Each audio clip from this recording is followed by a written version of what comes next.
성도 여러분 안녕하십니까?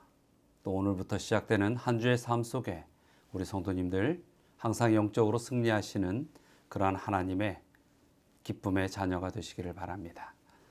오늘 10월 12일 월요일 새벽 기도회의 말씀입니다. 자, 지난주부터 우리는 사복음서를 통하여 예수님의 생애에 대하여 살피고 있습니다. 오늘은 그 네 번째 시간으로 예수님의 유대인에서의 봉사에 관한 말씀을 좀 살펴볼까 합니다.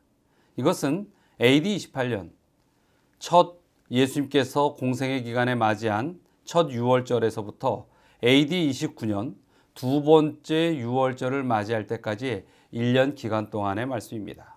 주로 이 기간의 말씀은 요한복음 2장부터 5장까지 그 사이에 기록되어 있습니다. 본격적인 예수님의 이 공생애의 시작이 유대에서 시작되는 이러한 부분을 우리가 한번 깊이 살펴볼 필요가 있습니다. 자, 왜 예수님께서는 유대에서부터 그렇게 공생애를 시작하셨을까요? 그것은 어떠한 하나님 경배의 중심이 예루살렘 성전, 바로 그곳에서부터 시작되기 때문입니다. 특별히 유월절, 예수님께서는 세 번의 유월절을 공생애 기간에 참여하시게 되는데 그 중에 첫 유월절에서의 예수님의 모습은 어떠했을까요? 우리 이제 이 표를 보면서 1년 동안 있었던 예수님의 생애를 하나하나 살펴볼까 합니다. 먼저 요한복음 2장 13절부터 25절에 첫 번째 유월절 사건에 관한 기록을 우리는 볼 수 있습니다. 공생의 시작 후 맞이한 이 첫 유월절에서 예수님께서는 성전에 그 모든 관례대로 다가가게 됩니다. 그런데 예수님께서 그곳에서 보지 말아야 할 모습을 예수님은 보게 되지요. 새 속에 물든 거룩한 장소를 보면서 예수님은 안타깝고 또 참을 수 없는 그러한 상황에 처하게 됩니다. 그래서 그 장소, 성전을 정결케 하시죠. 이러한 모습을 보면서 유대인들은 무슨 권리로 이러한 일을 하는가라고 예수님에게 질문을 합니다. 조금은 격렬한 모습으로, 거친 모습으로 성전에서 장사하는 모든 이들의 짐들을 뒤집어 엎으시고 이 성전에서 내어 쫓아내시는 그 예수님의 모습 속에서 우리는 예수님의 공생애의 의지와 방향이 무엇인지를 알 수 있는 것입니다. 그것은 하나님께 나아가는데 방해가 되는 그러한 죄의 모든 것들을 걷어내고 생명길을 여시는 것이 예수님의 생애이셨던 것입니다. 그 이후에 요한복음 3장에서 1절부터 21절 보면 니고데모와의 예수님과의 토론적 대화가 나옵니다. 니고데모는 누구입니까? 그는 유대의 관원이며 바리새인인 니고데모였습니다.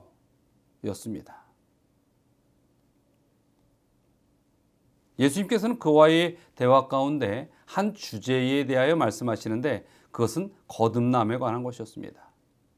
니고데모는 묻죠. 어떻게 거듭날 수 있습니까? 예수님께서는 그에게 진정한 영적 거듭남이 무엇인지에 대하여 알려줍니다. 그리고 이 성경에서 어찌 보면 아주 중요한 그러한 한 성경의 말씀을 우리에게 들려주시죠. 바로 요한복음 3장 16절인 것입니다. 하나님이 세상을 이처럼 사랑하사 독생자를 주셨으니 이는 저를 믿는 자마다 멸망하지 않고 영생을 얻게 하려 하심이니라. 바로 거듭남이라는 것은 예수 그리스도를 믿고 예수 안에 다시 태어나는 것입니다. 예수님께서는 또한 3장 22절부터 유대에 이어지는 봉사의 말씀들을 기록해 놓고 계십니다. 여기에서 예수님께서는 수많은 사람들에게 가르치고 또 침례를 주셨다라는 기록이 있지요. 그때의 침례 요한의 제자들이 이 모습을 보고 우리도 침례를 주는데 예수님도 침례를 주더이다 이렇게 이야기합니다. 그때 침례 요한은 요한복음 3장 28절 30절에 자신의 명확한 사명을 그의 신분을 드러냅니다. 28절에 이렇게 말씀하고 있죠. 나의 말한 바 나는 그리스도가 아니요 그의 앞에 보내심을 받은 자라고 한 것을 증거하는 자는 너희니라. 즉 이 침례 요한의 제자들이 자신은 메시아가 아니라 예수님의 길을 준비한 자라는 것을 증거하라고 하는 것이죠. 그리고 30절에 요한은 계속해서 이렇게 이야기합니다. 그는 흥하여야 하겠고 나는 쇠하여야 하리라. 예수님께서는 이 유대의 사역 가운데에 예수님의 이러한 공생의 봉사를 매우 싫어하는 무리들을 바라보게 됩니다. 그들은 바로 유대의 관원들, 바리새인과 서기관들이었죠. 그래서 예수님께서는 그 유대에서 바리새인들과의 마찰을 피해 사마리아로 가십니다. 그리고 그곳에서 사마리아 여인을 만나는 경험을 하게 되시죠. 요한복음 4장 1절부터 42절에 있는 말씀이지요. 그리고 그 여인에게서 예수님께서는 인생의 그 슬픔을 보고 중요한 한 기별을 전합니다. 그것은 바로 목마름, 그리고 그 목마름을 해결할 수 있는 생수, 또 영원히 목마르지 아니하는 생명의 생수를 예수님께서는 그 여인에게 축복의 구원의 기별로 전하여 주십니다. 이제 예수님께서는 사마리아를 지나 이 갈릴리 지역으로 가게 됩니다. 예수님의 공생애 가운데에서 보면 이 갈릴리에서의 사역이 참 많이 있습니다.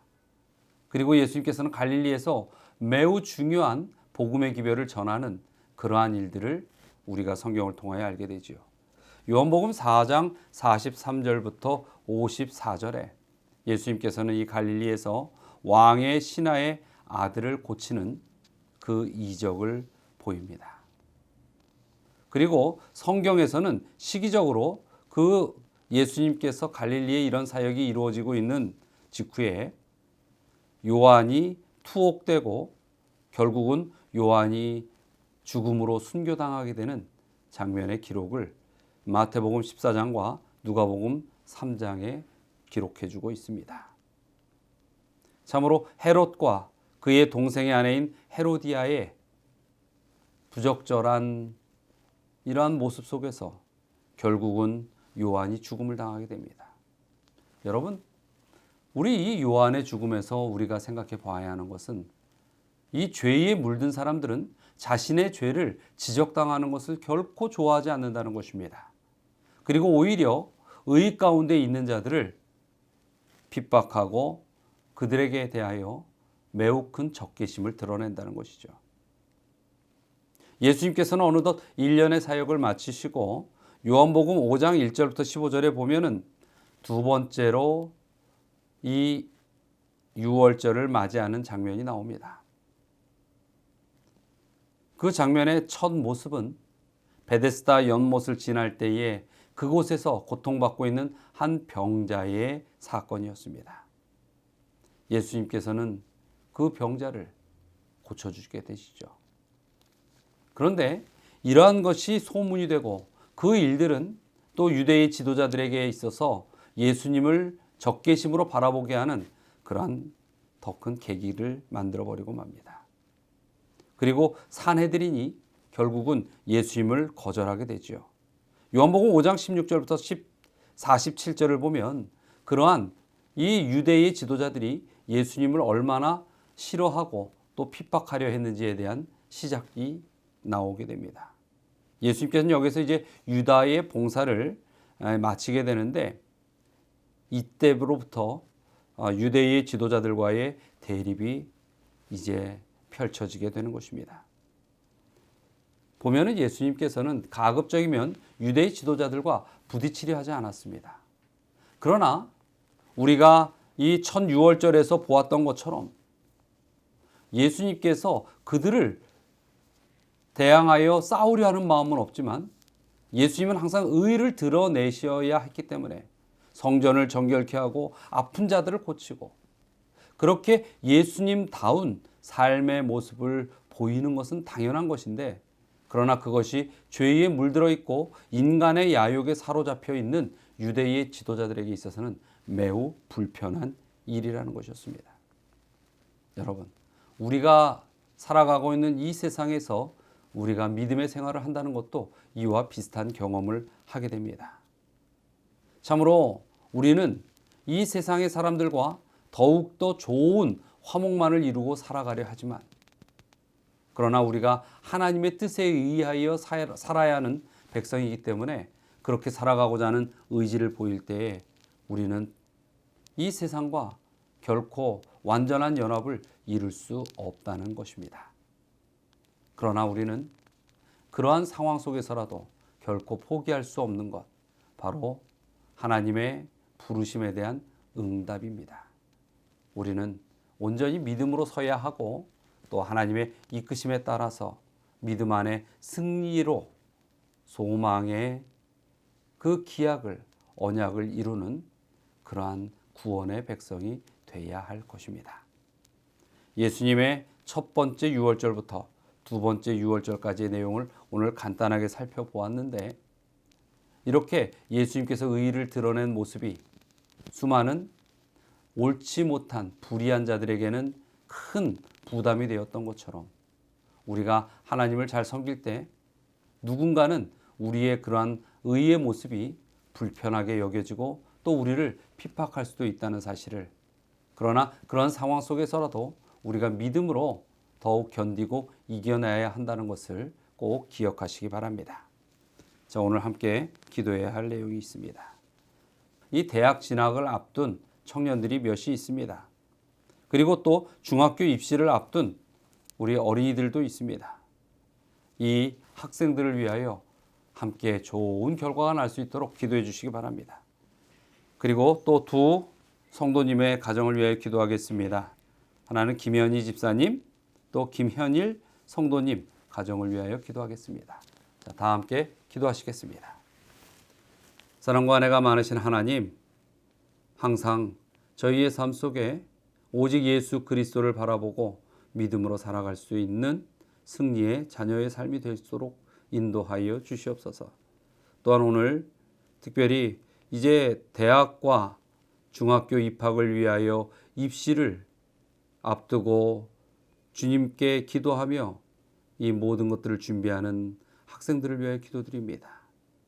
하나님, 자신들의 인생에 있어서 그 중요하게 선택하는 길들이 주의 뜻 안에서 이루어지게 하여 주시고 모든 입시 과정 속에서 승리할 수 있도록 축복하여 주시옵소서. 또 오늘 두 분을 위하여 기도드립니다.